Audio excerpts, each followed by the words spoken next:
우리가 함께 볼 말씀은 사도행전 19장 21절에서 22절 말씀 같이 보겠습니다. 19장. 이 일이 있은 후에 바울이 마게도냐와 아가야를 거쳐 예루살렘에 가기로 작정하여 이르되 내가 거기 갔다가 후에 로마도 보아야 하리라 하고 자기를 돕는 사람 중에서 디모데와 에라스도 두 사람을 마게도냐로 보내고 자기는 아시아에 얼마 동안 더 있으니라. 아멘. 이 시간 왜 제가 긴장되는지는 모르겠지만 주님을 찬양하는 시간.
이제 마음 편히 설교를 기도하겠습니다.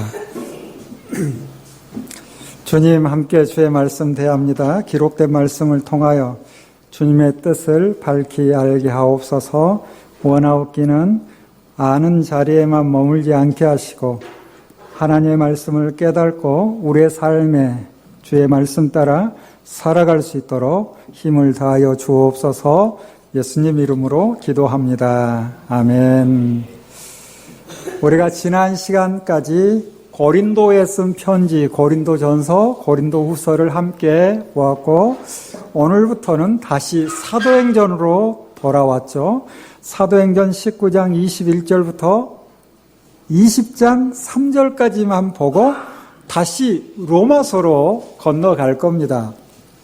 이렇게 설교하는 이유가 있다는 거 여러분 아시죠? 우리가 이미 구약 성경을 볼 때도 열왕기서를 보면서 당시에 활동했던 선지자들과 그들이 남긴 선지서를 함께 봤듯이 신약 성경도 사도행전을 보면서 바울이 남긴 편지, 서신서를 함께 보는 것이죠. 사도행전 어떤 흐름으로 기록됐는지 여러분 머릿속에 있죠? 여러 사도들의 행적을 남기지만 13장부터 마지막 28장까지는 전부 바울의 행적이라 해도 과언이 아닙니다. 그래서 바울은 수리아 지역의 안디옥이라는 도시에 교회가 세워졌잖아요. 거기에 바나바가 목회를 하면서 바울을 데리고 와서 함께 목회를 하다가 드디어 이 안디옥 교회에서 전도 여행을 시작합니다. 그게 바로 사도행전 13장부터 펼쳐지는 바울의 1차 전도 여행이 되는 거죠. 지도를 보는 것처럼 당시 바울과 바나바가 함께 길을 떠났고 여러 도시를 다니며 전도를 해서 교회가 세워지는 그 가운데 바울이 또 어느 정도 고초를 겪었는지 우리는 사도행전 13장 그리고 14장을 통해서 바울의 1차 전도 여행을 보았고 그리고 사도행전 15장에 두 번째 전도 여행을 떠나게 되는데 역시 지도에 보는 것처럼 이번에는 조금 더 넓은 지역으로 1차 때 다녔던 도시뿐만 아니라 그리스 지역, 당시에는 마게도냐라고 부르는 그리고 그리스 남부의 아가야 지역까지 다니면서 복음을 전합니다. 이 지역을 다니면서 복음을 전하는데 사도행전 18장 1절에 아덴을 떠나 조금 더 알아듣기 쉽게 아테네를 떠나 고린도에 이르게 되죠. 그리고 고린도에서 1년 6개월 머물고 있을 때 윗지역에 남겨뒀던 디모데와 실라가 마게도냐 지역의 소식을 전해주는 거예요. 그래서 고린도에 있던 바울은 이 마게도냐 지역, 대표적으로 데살로니가 지역 소식을 듣고서 편지를 써보낸 게 우리가 봤던 데살로니가 전서. 3주 아주 짧은 기간 머물렀지만 그 지역에 사는 사람들이 바울의 복음을 받아들이고 교회가 아름답게 성장하고 있다는 소식을 듣고 아주 기쁜 마음으로 편지를 썼죠. 그 편지 가운데 바울은 내가 그렇게 고초를 겪었는데 데살로니가 지역의 교인들도 어려움이 있겠다. 그 어려움을 무엇으로 이겨내는가? 주님이 오신다. 주님 강림하신다라는 사실을 통해서 이겨내게끔 바울은 편지를 보냈던 거예요. 그런데 일부 교인들이 주님이 오신다. 주님 곧 오시는 거 아니야? 그러면서 이제 교회가 조금 시끄러운 일이 발생한 거죠. 그 소식을 듣고서 다시 한번 편지를 썼는데 그게 바로 무엇이다? 데살로니가 후서죠. 그래서 고린도에서 데살로니가 지역에 두 편의 편지를 썼고 아마도 고린도에서 또 한 편의 편지를 썼을 텐데 그게 바로 갈라디아서다라고 대부분의 학자들은 이야기를 하고 있죠. 그래서 고린도에서 우리는 세 편의 편지를 사도행전 18장 보면서 살펴봤습니다. 이게 두 번째 전도여행 때 있었던 일이에요. 그리고 바울은 이제 고린도를 떠나게 되죠. 떠나면서 에베소라는 도시를 잠깐 방문하게 돼요. 그 지역 사람들이 바울이 오래 머물기를 바랬는데 바울은 만일 하나님의 뜻이라면 내가 다시 올 겁니다 하고 바로 예루살렘으로 갔다가 그리고 이제 처음부터 파송했던 그 지역 안디옥, 이 안디옥 교회로 돌아간 후에 얼마 있다가 바로 떠나죠.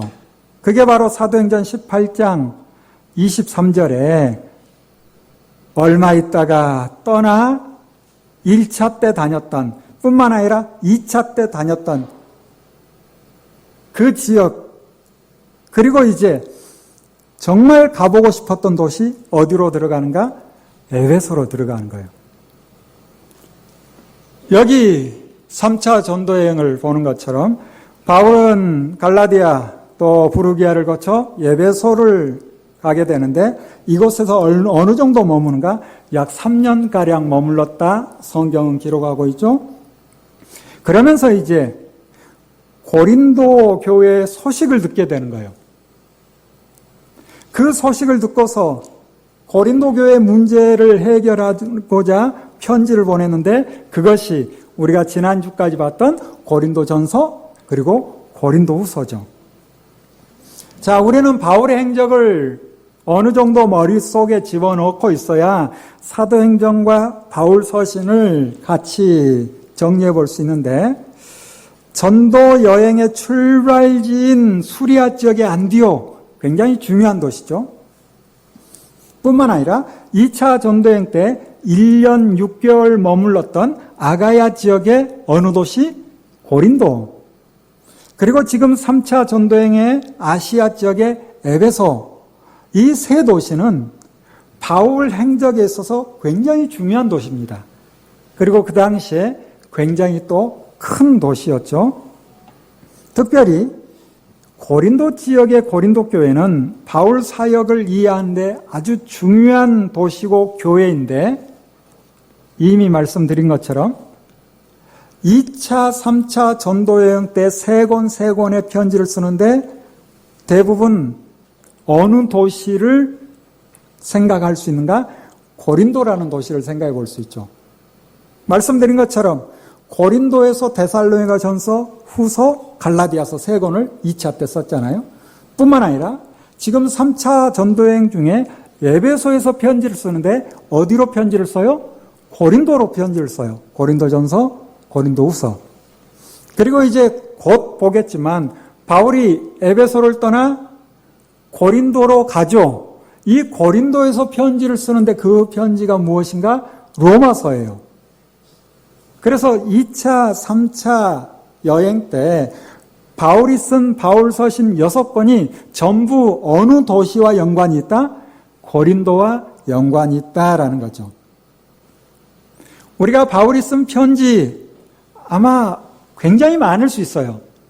그러나 많은 편지 가운데 13편의 편지, 14편일 수도 있고 이 편지가 우리에게 전해지며 13권으로 성경이 된 거죠. 말씀드린 2차 때 3권, 그리고 3차 때 3권. 그리고 사도행전 28장을 읽어보면 바울이 로마의 셋집에 머물게 되는데 이때 4권. 사도행전 이후 더 이상 사도행전의 기록에는 나오진 않지만 바울이 4차 전도여행을 다녔다라는 것을 알 수 있고 이때 남긴 3권. 이렇게 해서 3, 4, 3. 총 몇 권? 13권. 이 13권의 서신서 우리는 사도행전과 함께 보고 있는 겁니다. 그런데 사실 우리가 가지고 있는 성경은 이 순서대로 되어 있지 않죠. 여러분 이 노래를 아시는 분이 얼마나 있을지 모르겠지만 창세기, 출애굽기, 레위기 아는 분은 아실 테고 이렇게 우리가 성경 목록을 쭉 노래하며 66권을 정리하다 보면 제가 지금 말씀드린 사도행전 18장 보다가 데살로니가 전서, 데살로니가 후서, 갈라디아서 그리고 3차 때 19장에서 고린도전서, 고린도후서, 로마서 이렇게 돼 있지 않죠. 우리가 보는 성경은 로마서가 사도행전 다음에 로마서가 가장 먼저 나와요.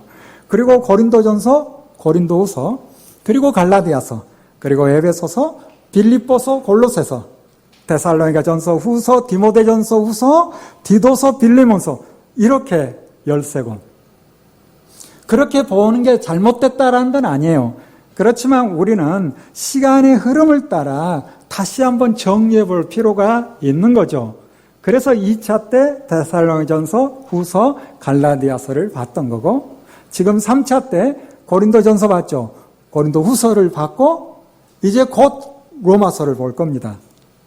그리고 말씀드린 것처럼 28장까지 보고 바로 로마서로 넘어가는 것이 아니라 에베소서, 골로새서, 빌레몬서, 그리고 빌립보서, 그리고 4차 때 디모데전서, 디도서, 디모데 후서, 이렇게 보면 바울 서신 13권을 우리는 사도행전과 함께 정리해 볼 수 있는 거죠. 복잡할 수도 있겠지만 여러분이 조금 더 집중해서 역사서를 보면서 선지서를 봤듯이 역시 신약의 역사서를 할 수 있는 사도행전을 보면서 서신서를 보면 훨씬 더 성경을 쉽게 이해할 수 있어서 이렇게 보는 겁니다. 자, 우리 다시 한번 사도행전 19장 21절, 22절을 같이 한번 읽어볼까요? 시작. 이 일이 있은 후에 바울이 마게도냐와 아가야를 거쳐 예루살렘에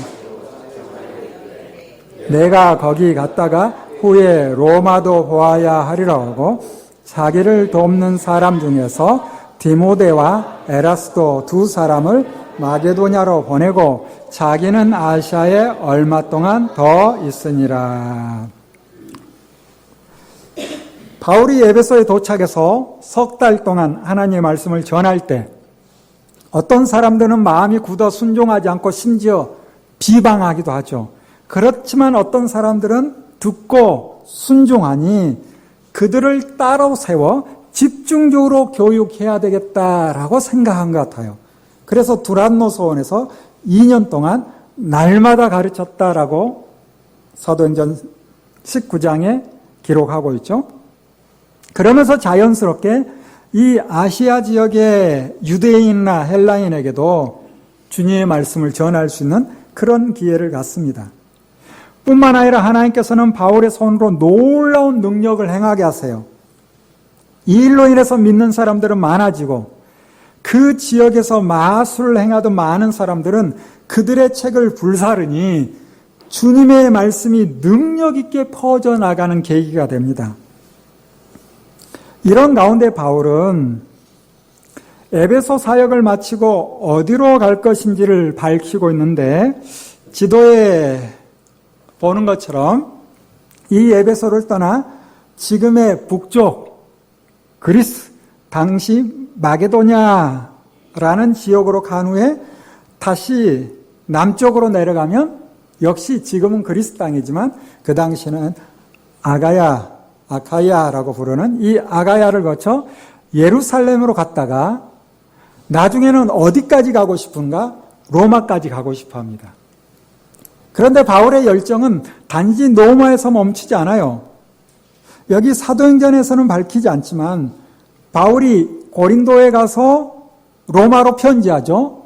그때 로마서 15장에 보면 그 당시 땅끝으로 생각했던 서바나, 에스파냐, 스페인 거기까지 가려 했던 거예요. 아마 바울은 땅끝에서 복음을 전하고 그곳에서 주님을 만나고 싶은 마음이 있었던 것 같아요. 2000년 전에는 지금처럼 지구가 둥그렇다라고 생각하지 않았던 사람들이 많아요. 그렇다 해서 그 사람들이 신앙이 없고 믿음이 없는가? 아니에요. 믿음은 있지만 아직 뭘 몰라서 과학적인 사실들을 잘 몰라서 오해할 수 있는 거죠. 그래서 에스파냐, 서바냐, 스페인 거기가 땅끝으로 생각했어요. 땅끝까지 복음이 전해지면 주님이 오신다라고 하셨기 때문에 거기까지 가서 내가 복음을 전하면 그곳에서 누구를 만날 것이다? 주님을 만날 것이다 라는 열정이 바울에게 있었던 거죠. 바울은 이와 같은 계획을 가지고 있었기 때문에 22절을 보듯이 자신이 가야 될 곳에 미리 디모데와 에라스도를 보내 준비하게 합니다. 그러면서 아직은 에베소에 머물고 있는데 이 에베소에서 어떤 일이 벌어지는가? 여러분, 에베소라는 도시 우리가 사도행전 19장 처음 볼 때 잠깐 말씀드렸지만 다시 한번 좀 생각을 해보면 당시 한 20에서 25만이 모이는 소아시아 지역의 중심지라 할 수 있고 무역과 유행 그리고 향락의 도시가 바로 에베소였습니다. 세계 7대 불가사의로 불리는 아르테미스 신전이 있던 곳이 바로 에베소죠. 되게 큰 도시가 향락의 도시이기도 해요. 고향 다녀오셨는지 모르겠지만 시골, 도심에서 좀 벗어난 그곳에 가면 조용하죠. 마음의 여유도 좀 생기죠. 대도시에 있으면 왠지 분주해요. 그리고 대개는 또 향락의 도시. 이 에베소도 마찬가지죠. 이어지는 23절부터 당시 아데미 신전에서 어떤 일이 있었는지를 기록하고 있는데 이 아데미 신전, 여러분이 검색을 해보면 아데미 신전에 대한 자료들을 볼 수 있을 거예요. 주전 550년경에 리디아의 마지막 왕 크로이소스가 이 신전을 세우기 시작했다라고 전해져요. 높이 20m의 백색 대리석 기둥 127개를 사용해서 건설했대요.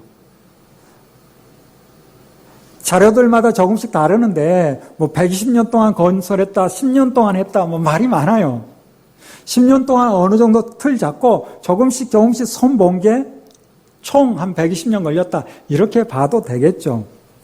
그런데 재밌는 사건이 하나 벌어지죠. 주전 356년 10월 이때 알렉산더가 태어난 날이었다고 그래요. 어떤 사람이 내가 역사에 내 이름을 남겨야 되겠다 그랬대요. 그러면서 어떤 짓을 했는가? 이 아데미 신전을 불태웠어요. 그가 신앙이 있어서 그거 몰라요. 헤로스트라토스라는 사람이래요. 정말 그 이름이 역사에 남았어요. 그런데 미치광이로 남은 거죠. 그 신전이 불타자 에베소 사람들이 얼마나 화가 났고 허탈했는지 그냥 있지 못하고 바로 신전을 건축하는데 재건을 하는데 더 화려하고 웅장한 신전을 건축했답니다. 그래서 그 신전이 지금 바울 당시에도 그대로 있었는데 가로 120m, 세로 60m 이런 건축물이 2000년 전에 그래서 와 이게 과연 가능한가 불가사의라 해서 7대 불가사의에 들어가는 거죠. 이 신전을 보기 위해서 세계 각 지역의 사람들이 몰려드는 거예요. 뿐만 아니라 여행자들을 대상으로 장사하는 사람들이 또 얼마나 많았겠어요. 신전입니다. 신전이다 보니 신에게 자기의 소원을 빌고 또 장사하는 사람들은 이 아데미 여신의 모형을 혹은 또 신전들을 만들어서 파는 사람들도 수없이 많은 거예요. 그 중에 데메드리오라는 사람이 등장하죠. 은으로 아데미 여신의 모형을 만드는 거예요. 신전을 만드는 거예요. 장사가 얼마나 잘 됐는지 직원들까지 두고 적지 않은 돈벌이를 했다라고 기록하고 있죠. 그런데 19장부터 쭉 읽어보면 마술하는 사람들도 자기들이 잘못된 것을 붙들었구나 하고 책을 불태웠잖아요. 자연스럽게 바울이 복음을 전함으로 인해서 이 아데미 신전을 통해서 돈벌이 하는 사람들의 돈벌이가 예전 같지 않은 거예요. 그래서 이 데메드리오가 바울 그냥 둬서는 안 되겠다. 사람들을 모이게 해서 여행자들을 대상으로 장사하는 사람들을 모아놓고 바울에 대해서 이야기를 하는데 바울이 했던 말을 전하는 거죠. 뭐라 하는가? 우리 26절, 27절 같이 한번 읽어볼까요? 같이 읽습니다. 시작.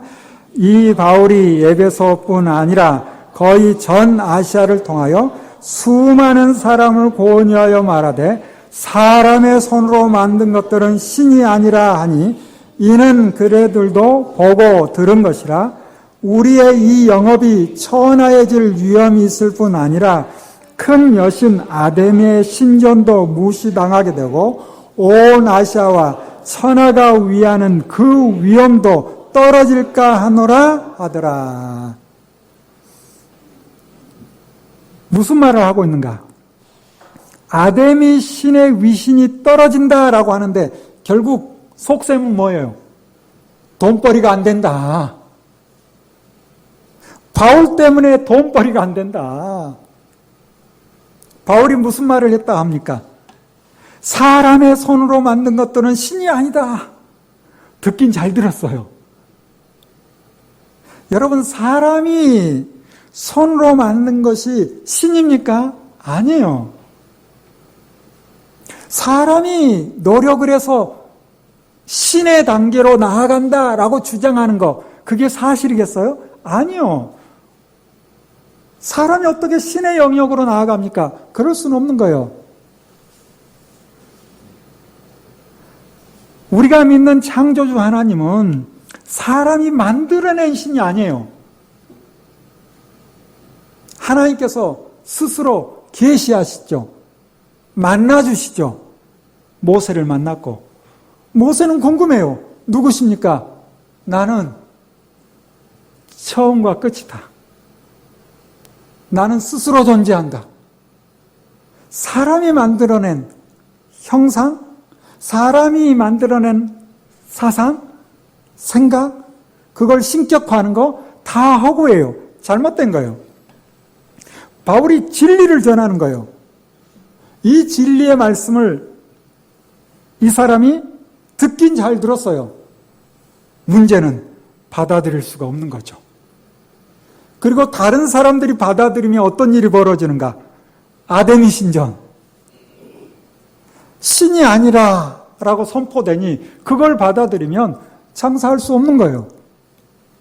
그래서 돈벌이가 우선이니 우상을 버리지 못하고 사람들을 선동합니다. 이 데메드리오의 말을 들은 사람들도 격분해요. 왜? 돈벌이가 우선이니까. 여러분, 신앙 믿음이 우선입니까? 돈벌이가 우선입니까? 어떤 분이 이런 표현을 했더라고요. 이미 은퇴하신 목사님인데 한국교회 많은 교인들이 잘 살아보려고 평안하려고 교회로 몰려든다. 완전히 잘못된 건 아니죠. 그러나 진리를 붙들지 못하고 내 욕망을 채우고 싶은 마음으로 주님 앞에 나왔다? 처음엔 그럴 수 있을지 모르죠.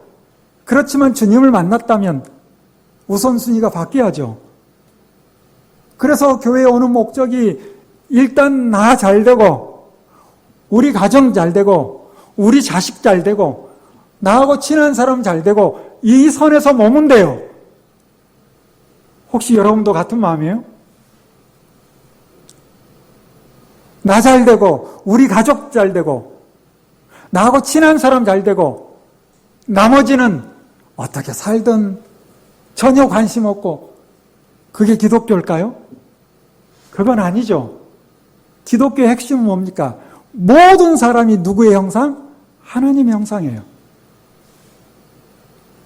우선 내가 잘 되는 거 물론 그럴 수 있어요. 내 가족 잘 되는 거 당연하죠. 나하고 친한 사람 잘 되는 거 맞죠. 그런데 내가 잘 되고 가족 잘 되고 내 친한 사람이 잘 되기 위해서 다른 사람을 억압하고 비정상적인 방법으로 더 많이 취하고 이건 아니죠.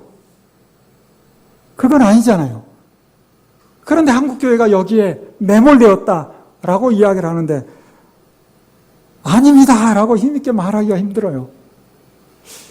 우리 교인들만 보면 아닙니다라고 자신있게 이야기할 것 같은데. 돈벌이가 우선이다 보니 진리의 말씀, 하나님의 말씀이 선포되는데도 그걸 받아들이지를 못하는 거예요. 그래서 모인 사람들이 뭐라고 외칩니까? 아데미 여신은 위대하다라고 외쳐요. 사람의 손으로 만든 것은 신이 아니다라는 것을 받아들이지 못하고 아데미 여신은 위대하다. 우리가 만든 거, 우리가 모형으로 만들었다 할지라도 이건 힘이 있다. 이걸 가져가서 집에서 빌면 소원이 이루어진다. 이런 마음이 다 담겨있는 외침이죠. 바울이 전하는 복음 때문에 영업에 지장이 있을 것 같으니 그 일에 종사하는 사람들은 바울과 같이 다니는 마게도냐 사람 가이오와 아리스타고를 붙잡아서 에베소 동편에 노천극장이 있었다고 그래요. 약 2만 4천 명 수용할 수 있는 대형 건축물이었대요. 이곳으로 끌고 가는 거예요. 수많은 사람들도 무슨 일인가? 그때는 사람들이 운집하고 소리가 나면 구경거리로 가는 거예요. 요즘은 유튜브 보고 스마트폰 때문에 아무리 시끄러워도 잘 나가지 않는데 그때는 시끄러운 일이 있으면 사람들이 막 몰려가는 거죠. 그래서 소리를 지르는데 무슨 소리인지도 잘 알아듣지 못해. 심지어 어떤 사람은 무엇 때문에 모였는지도 모르고 따라온 사람들이 많았대요. 아수라장은. 이때 바울은 그냥 있을 수 없잖아요. 그래서 그들 속으로 들어가 가이오와 아리스타고를 데리고 나오려 하지만 그 지역 관리 중에 바울과 친한 고관들이 사람을 보내서 바울 나서면 안 된다. 지금 바울 나서면 어떤 일이 벌어질 수 있는가? 흥분한 군중들이 그냥 두지 않을 거 아닙니까? 그래서 일단은 나서지 마라. 이 와중에 유대 사람들은 바울 때문에 자기들이 곤란해질까봐 유대인 알렉산더를 나서게 한 것 같아요. 우리는 바울과 다르다. 이 유대인들도 이스라엘 땅을 떠나서 에베소에 머물며 살고 있잖아요. 그들도 바울과 같은 생각을 가지고 있긴 했을 거예요. 유일신 하나님만 믿었기 때문에.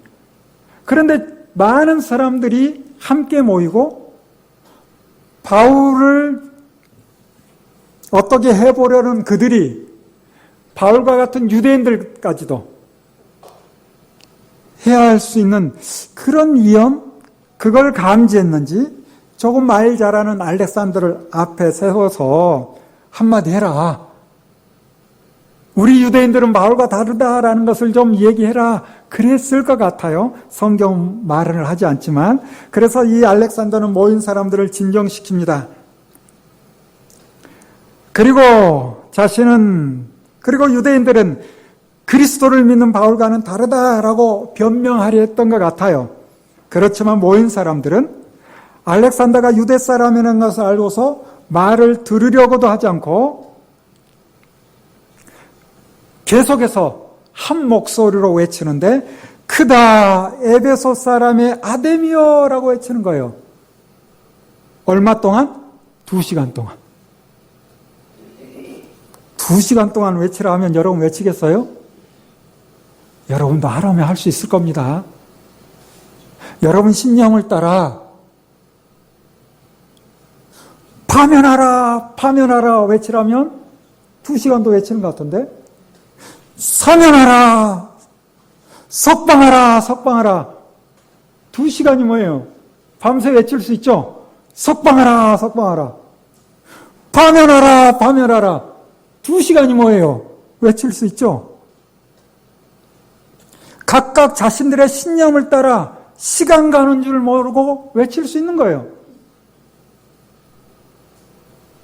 노천극장에 모인 사람들, 가이오와 아리스타고를 붙잡아 소리치고 있으니 어떤 일이 벌어질지 아무도 모르는 거예요. 진정시켜야 되겠죠. 그래서 이때 그 지역의 서기장이 나서서 사람들을 진정시키는데 이 서기장이 얼마나 지혜롭게 군중들을 설득하는지 35절부터 기록되어 있죠. 제가 세번역 성경으로 읽어드릴 테니 여러분은 가지고 있는 성경을 보면서 쭉 한번 따라와 보세요. 드디어 시청 서기관이 무리를 진정시키고 나서 말하였다. 에베소 시민 여러분, 우리의 도시 에베소가 위대한 아데미 여신과 하늘에서 내린 그 신상을 모신 신전 수호자임을 모르는 사람이 어디 있습니까? 일단 그들의 마음을 진정시키는 거예요. 우리 다 인정하는 거 아닙니까? 여러분이 외치는 거 나도 같은 마음입니다 라고 진정시키는 거예요. 이것은 부인할 수 없는 사실이니 여러분은 마땅히 진정하고 절대로 경솔한 행동을 해서는 안 됩니다. 신전 물건을 도둑질한 사람도 아니요, 우리 여신을 못 오간 사람도 아닌 이 사람들을 여러분은 여기로 끌고 왔습니다. 누구? 가이오와 아리스다고. 그들이 직접적으로 여신을 못 오가거나 신전 물건을 도둑질한 거 아니죠. 그런데 바울과 가깝다고 끌고 왔잖아요. 그러므로 데메드리오와 그와 함께 있는 직공들이 누구를 걸어서 송사할 일이 있으면 재판정도 열려있고 총독들도 있으니 당사자들이 서로 고소도 하고 맞고소도 해야 할 것입니다. 여러분이 이 이상으로 해결하고자 하는 어떤 문제가 있으면 그것은 정식 집회에서 처리되어야 할 것입니다. 우리는 오늘 일어난 이 일 때문에 소요죄로 문책을 받을 위험이 있습니다. 우리는 이 소요를 정당화할 수 있는 아무런 명분이 없습니다 라고 외쳐요. 진짜 이 사람이 신앙인이라고 볼 수는 없어요. 근데 지도층에 있는 사람이죠. 관리죠. 그 소요를 일으킨 사람들을 아주 멋지게 진정시키잖아요. 지금 우리 일어나는 일들 선을 넘어서는 안 되는데 이런 지도자가 있어서 앞에서 외쳤다면 그 젊은이들이 어떤 죄가 죄목이 되어서 그들이 형을 살지 모르겠지만 참 안타까운 일들이 벌어지고 있죠. 문제가 있다면 정식으로 고발하면 되고 고발당한 사람이 혹 잘못이 없다면 맞고소할 수 있고 그때나 지금이나 참 비슷하죠. 재판의 결과가 마음에 들지 않으면 그 당시에는 한 달에 3번 시의원들과 평의원들로 구성된 정식 집회가 있었대요. 그 자리에 시민들도 참석할 수 있으니 그때 처리하면 될 것이다 라고 이야기해줘요.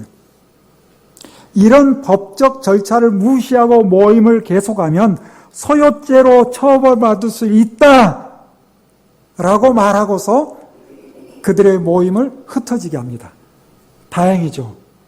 지금 여기 모인 사람들은 감옥 가지 않을 것 같아. 서기장이 지혜롭게 모임을 해산시킨 후 바울은 에베소에 더 있어서는 안 되겠다라고 생각할 것 같아요. 그가 전하는 복음이 진리요, 하나님의 말씀이지만 자기 때문에 이런 일들이 발생하니 일단은 좀 물러나 있어야 되겠다라고 생각한 것 같아요. 그래서 20장 1절 우리 같이 한번 읽어볼까요? 시작. 소요가 그침에 바울은 제자들을 불러 권한 후에 작별하고 떠나 마게도냐로 가니라. 이래서 이제 큰 도시 에베소를 떠나 마게도냐로 갑니다. 이 마게도냐가 말씀드린 것처럼 그리스 위쪽 빌립보와 데살로니가가 있는 지역인데 바울은 이 지역 교회를 돌아보고 당시 또 예루살렘 교회에 어려움이 있었기 때문에 구제헌금을 마련하고 이곳에서 고린도 후서를 마게도냐에서 썼을 거예요. 그리고 그 지역을 떠나 헬라에 이르러 얼마 동안 있었다 합니까? 석 달을 있었다라고 하죠. 여기 헬라가 아가야 지역으로 구체적으로는 고린도를 말하고 있어요. 그래서 바울이 고린도에 석 달을 머물며 고린도 교회를 돌아볼 뿐만 아니라 이때 로마에 편지를 보내는데 그게 바로 우리가 다음 주부터 볼 로마서죠. 참 바울의 행적을 보면 놀라워요. 우리가 보는 것처럼 바울은 움직이면 뭐가 세워집니까? 교회가 세워져요. 가는 곳마다 교회가 세워져요. 뿐만 아니라 바울은 어느 지역에 좀 머물면 고린도에 좀 머물고 있다 보니 편지가 기록되는데 그 편지가 성경이 되죠. 에베소에 3년 머물고 있으면서 편지를 쓰는데 성경이 되죠. 마게도냐에 가서 잠깐 머무는 동안 편지를 쓰는데 고린도후서, 로마로 편지를 고린도에서 또 보내죠. 정말 놀라운 사역자입니다. 그가 주님을 만나고 주님을 위해 자신의 삶을 드린 결과 수많은 곳에 교회가 세워져 하나님의 나라가 확장되고 수시로 말씀을 전하고 기록함으로 하나님의 말씀, 성경이 쓰여집니다.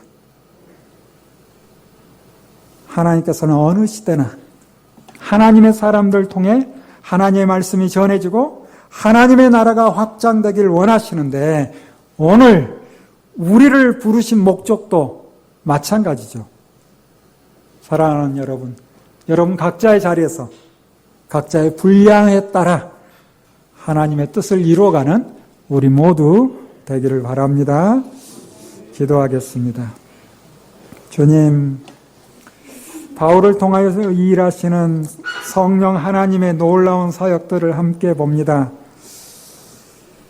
하나님께서 하나님의 사람을 통하여서 일하심으로 우리에게까지 복음이 전하여 하나님의 자녀로 하나님 나라의 백성으로 살아가게 하시니 참으로 감사합니다. 믿음의 선진들의 수고가 우리에게도 이어졌으니 이 시대 우리가 하나님의 자녀로서 주님을 따르는 제자로서 어떠한 삶을 살아야 될 것인지 우리의 역량을 따라 우리에게 주어지는 걸 가지고 하나님의 나라를 위하여 주님을 위하여 힘써 나아가게 하옵소서. 예수님 이름으로 기도합니다. 아멘.